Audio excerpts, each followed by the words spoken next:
유선공학의 이론을 쭉 공부를 했습니다. 유선공학의 그 이론에 맞게끔 필수적인 기본 문제들을 문제 풀면서 같이 문제통해서 여러분들 시험 대비를 쭉 해나갈 수 있도록 진행을 하겠습니다. 자, 우선 그 문제풀이 내용은 아주 필수적인 문제, 꼭 풀어야 되는 필수적인 문제 중심으로 재구성이 된 이런 문제 가지고 쭉 같이 풀면서 진행을 하겠습니다.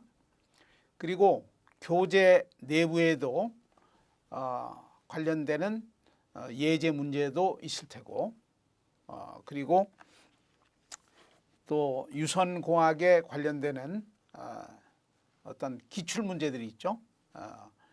뭐 우리 공무원 시험에 나왔던 문제도 있고, 또 경찰 공무원 쪽에 또 유선공학으로 시험 보는 문제가 있고 그렇습니다.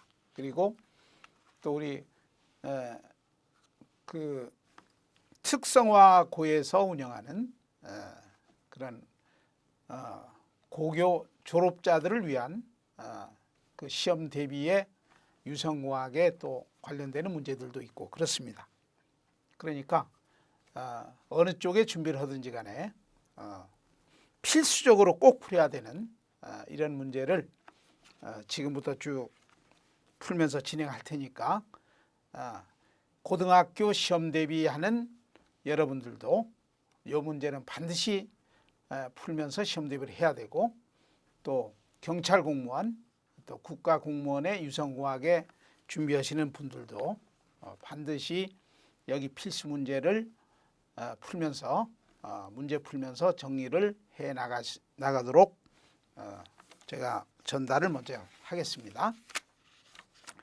자, 그래서 일부 파트 중에 일부 파트는 우리가 유선통신공학의 기초 부분이 되겠습니다.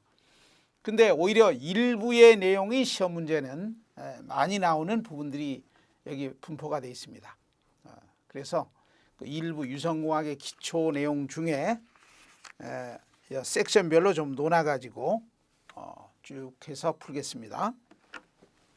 자, 첫 번째 섹션은요, 유선통신의 기초 중에, 그렇죠? 유선통신의 기초.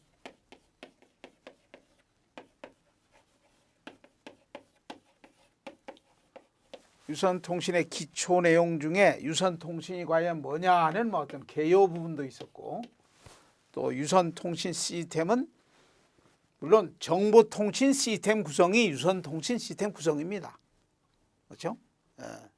그래서 유선통신 시스템의 구성은 또 어떻게 구성이 되어 있고, 그리고 유선 매체를 통해서 통신이 이루어질 때 나타나는 여러 가지 안 좋은 장애 현상이 있죠. 손상 현상들, 이런 것들은 어떤 문제들이 발생이 됐었느냐, 요거에 관련되는 문제들입니다. 그래서 우리 이론 시간에 다뤘지만은 같이 이렇게 문제 풀면서 시험 대비를 해 나가도록 하겠습니다. 자, 1번은요, 신호 변환 장치들에 대한 연결 중에 잘못되어 있는 것을 고르세요 하는 겁니다. 자, 신호 변환 장치라고 하는 것은 내가 보내려는 정보가 아날로그 정보, 디지털 정보가 있습니다. 그렇죠? 근데 전송 매체가 좋아하는 형태로 바꿔진 정보를 신호라고 해요. 신호. 그렇지? 그러니까 알기 쉽게 표현하면 아날로그 신호나 디지털 신호를 준비했습니다.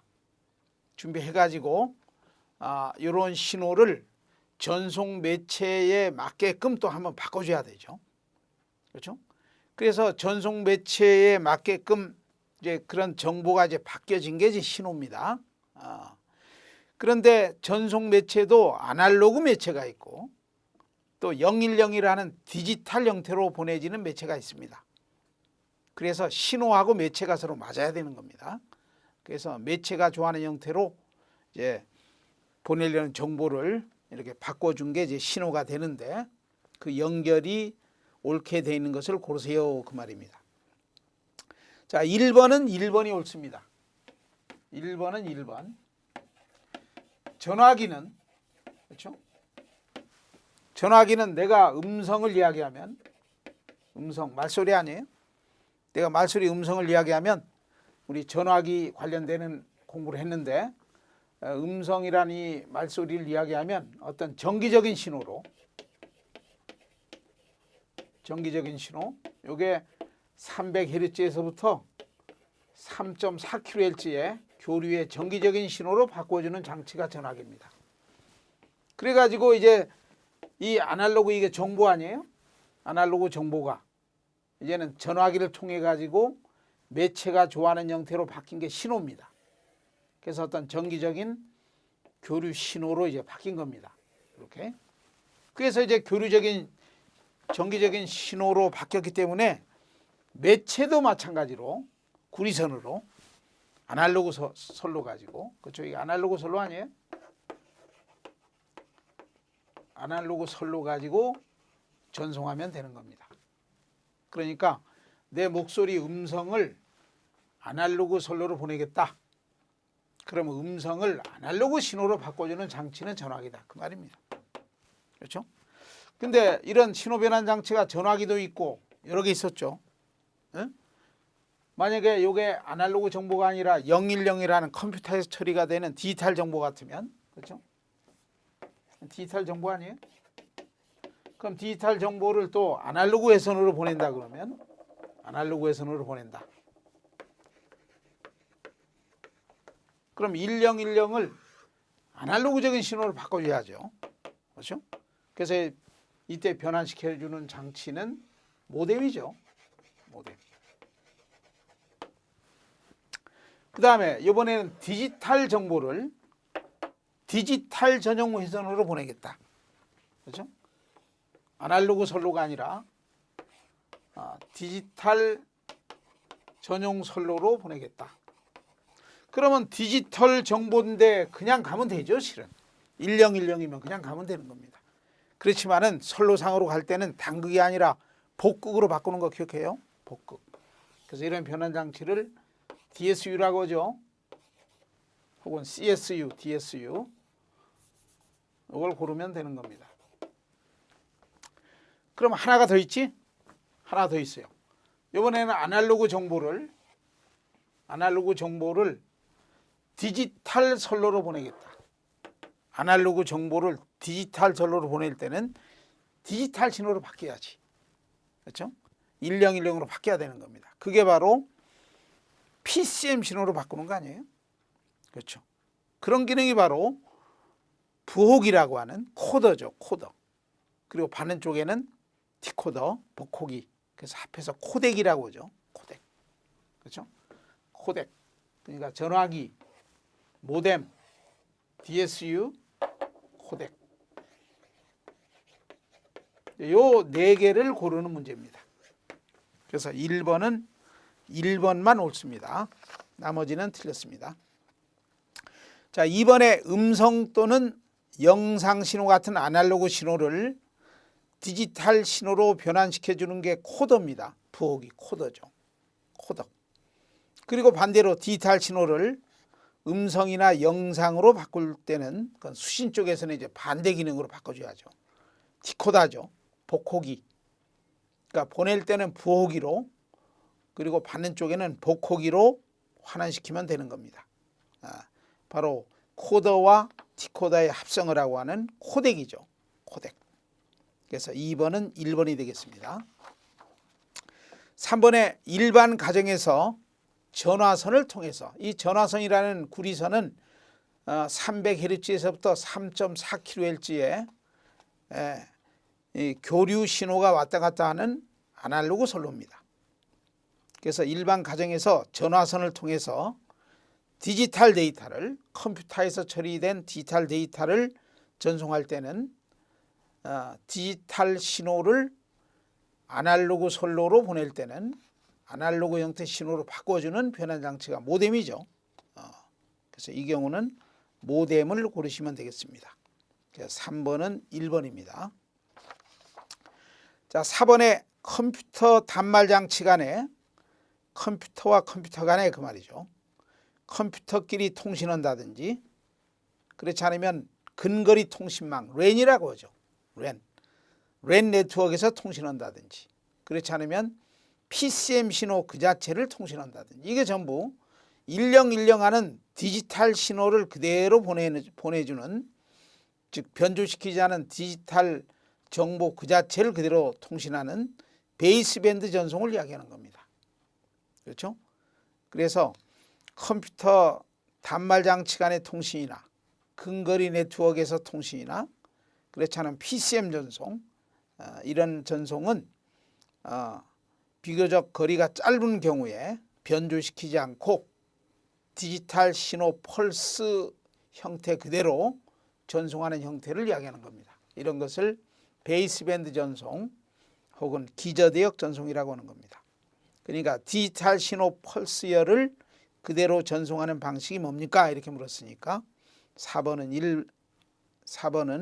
2번 베이스밴드 전송을 고르시면 되겠습니다.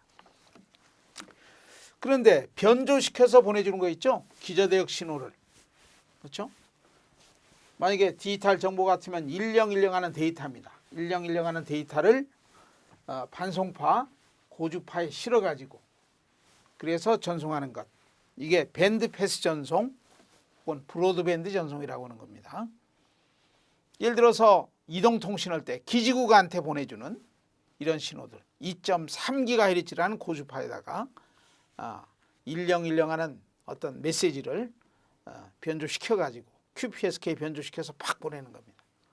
또 저 36,000km에 떠 있는 위성한테 보낼 때도 마찬가지로 위성한테도 14GHz에다가 QPSK 변조시켜가지고 그 14GHz라는 아주 굉장히 높은 반송파에다가 변조시켜서 이제 보내주는 통신, 이런 게 바로 밴드 패스 전송, 브로드밴드 전송이라고 하는 겁니다.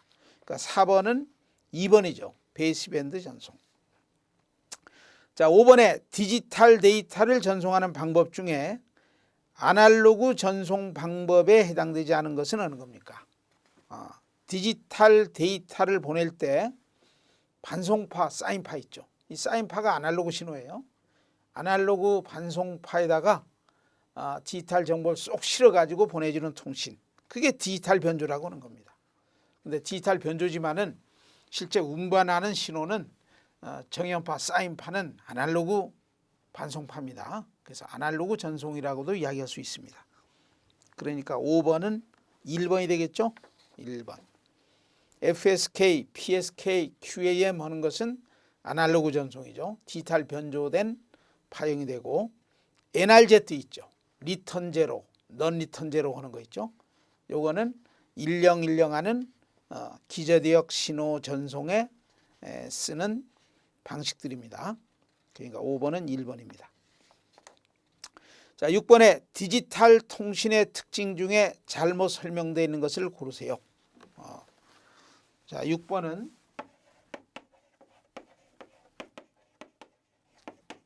디지털 통신. 그러니까 디지털 통신의 특징하는 이야기입니다. 그러면 요 말 자체는 아날로그 통신하고 어떻게 틀립니까 하는 걸 묻는 겁니다. 그렇죠? 아날로그 통신은 10진수 그대로 오리지널 신호 크기를 그대로 가는 거고, 디지털 통신이라고 하는 것은 일령일령하는 형태로 바꿔서 전송이 되는 겁니다. 그러니까 쉽게 표현하면 PCM 전송이 오리지널 디지털 전송이 되는 겁니다. 일령일령하는 어떤 펄스 형태로 전송이 되는 통신 방식을 이야기하는 겁니다. 자, 1번 음성이든 영상이든 데이터든 서로 다른 성격의 디지털 신호들을 함께 전송할 수 있다. 맞습니다. 음성 신호가 됐든 영상이 됐든 어떤 데이터가 됐든 전부 일령일령하는 디지털 신호로 바꿔가지고 서로 묶어서, 그렇죠? 어떤 형태든 일령일령 디지털 신호로 바뀌어지면은 TDM으로 시간 분할 다중화로 묶어가지고 고속 전송을 해서 통신할 수 있는 장점이 있습니다. 2번 재생중계기. 여러분들 재생중계기는 뭐 약 3km 거리마다 리피터라는 장치를 이야기하는 거죠. 리피터. 그렇죠? 리피터는 찌그러진 파형을 정형하고 그렇죠? 그러니까 레벨도 많이 떨어졌고 또 파형이 많이 찌그러지면 그 왜곡도 보상하고 레벨도 보상하는 이제 그런 기능을 수행해 주는 게 리피터입니다. 중계기라고 하는 중계기를 사용해서 통신하게 되면 잡음이 축적되는 일이 없고 항상 파형도 정형된 파형으로 전송이 될 수가 있는 겁니다. 그러니까 2번이 맞는 이야기예요. 그다음에 3번에 전송에 필요한 주파수 대역폭이 아날로그 전송보다 감소가 되는 장점을 갖는다. 이건 틀렸죠.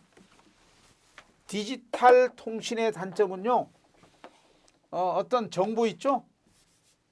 정보라는 것보다도 신호라고 하는 게 낫죠. 매체상에는 신호를 보낸다 이렇게 하는 거니까. 그렇죠? 그러니까 음성이라는 정보나 영상이라는 정보나 뭐 어떤 기호나 뭐 그냥 데이터가 있을 수도 있죠. 데이터나. 이게 정보 아니에요. 이런 정보를 어느 매체로 보낼 때는 매체가 맞게끔 바뀌어진 게 이제 신호라고 하는 겁니다. 그러니까 디지털 신호로 바뀌어진 겁니다. 이제 1010 하는 신호로 바뀌어진 거예요. 그럼 1010 하는 이런 신호가 가는 거 아니에요? 이런 신호가. 그렇죠? 그게 디지털 통신입니다. PCM 통신이 바로 디지털 통신이다 이렇게 할 수 있죠. 근데 이렇게 1010으로 바뀌어진 신호를 우리가 푸리에 급수로 해석해 보면 이건 굉장히 찌그러진 파형이에요. 그렇죠? 그래서 무수히 많은 고조파들이 막 합성이 되면 파형이 이렇게 찌그러져서 구형파가 되는 겁니다. 그러니까 이런 구형파는 굉장히 많은 고조파로 구성되어 있는 수많은 고조파로 합성되어 있는 신호입니다. 그러니까 이런 파형을 보낸다는 이야기는 굉장히 많은 주파수를 보따리에 묶어가지고 전송하는 거니까 결론은 광대역 신호를 보내는 거예요. 이게 광대역. 그러니까 밴드위스, 대역폭이 굉장히 커야 된다는 안타까운 단점이 바로 디지털 통신의 단점이에요. 그렇죠? 아날로그 통신보다 단점이 요겁니다. 그러니까 3번은 틀렸습니다. 4번 AD 변환기나 DA 변환 기능이 필요하며 그렇죠. 디지털로 바꿔주기 위해서는 아날로그 정보를 AD 컨버터에서 디지털로 바꾼 다음에 그 다음에 디지털 전송을 합니다. 또 중간에 리피터 중계기를 쓰면서 멀리 전송해요. 그런 다음에 수신 쪽에 들어오면 이제 디지털 신호를 아날로그 정보로 환원시켜 줘야죠. 그것은 또 DA 컨버터가 그런 기능을 수행을 하게 되는 겁니다. 그러니까 4번 AD 컨버터, DA 컨버터 기능도 필요하고 더 중요한 것은 동기. 그렇지? 디지털 신호 전송은 동기가 필요해요. 반드시 동기가 필요하다. 동기가 맞아야 되는 겁니다. 근데 아날로그 신호는요. 동기가 아니라 필터가 필요하지. 그렇지? 어떤 아날로그적인 신호를 주파수를 제각기 다르게 해가지고 변조시켜서 이제 여러 정보를 가지고 여러 신호를 다중화시켜서 보낸다고 해보세요. 그럼 수신 쪽에 들어오면은 자기하고 맞는 신호만 필터 가지고 탁탁 그 반송파를 뽑아내서 그 안에 정보를 찾으면 되는 겁니다. 그러니까 디지털 통신은 동기가 필요하고 아날로그 통신은 필터가 필요하겠죠. 필터. 옆학이라고 하지. 밴드패스 필터가 필요하다. 디지털 통신엔 필터는 전혀 필요 없죠. 동기가 필요하다. 이런 것들이 차이점이에요. 자, 그 다음에 5번 TDM 다중화 통신할 수 있다. 맞죠? FDM 다중화는 아날로그 신호 다중통신할 때 쓰는 거고 디지털 신호를 여러 개 보낼 때는 TDM 다중화라는 겁니다. 그리고 비화 통신할 수 있다. 그렇지? 비밀 통신할 수 있죠.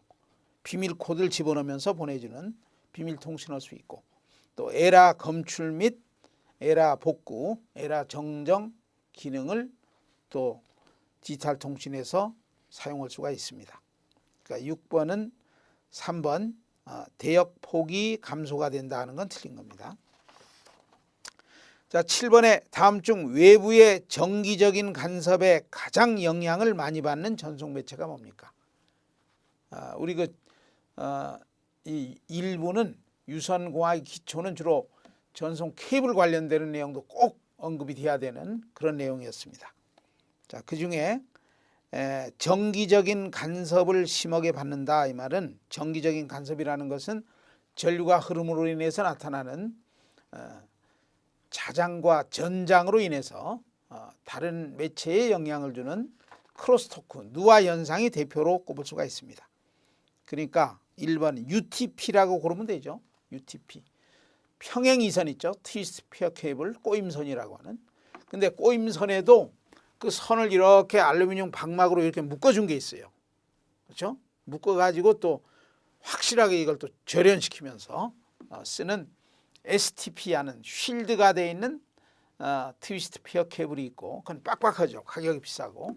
언쉴드로 되어 있는 요게 가격이 싸고 유연성이 좋아서 작업하기가 쉬워서 많이 쓰입니다. 그렇지만은 쉴드 정도는 약하게 구성되어 있습니다. 그러니까 7번, 1번이죠. UTP가 가장 간섭에 약하다, 이렇게 볼 수 있습니다.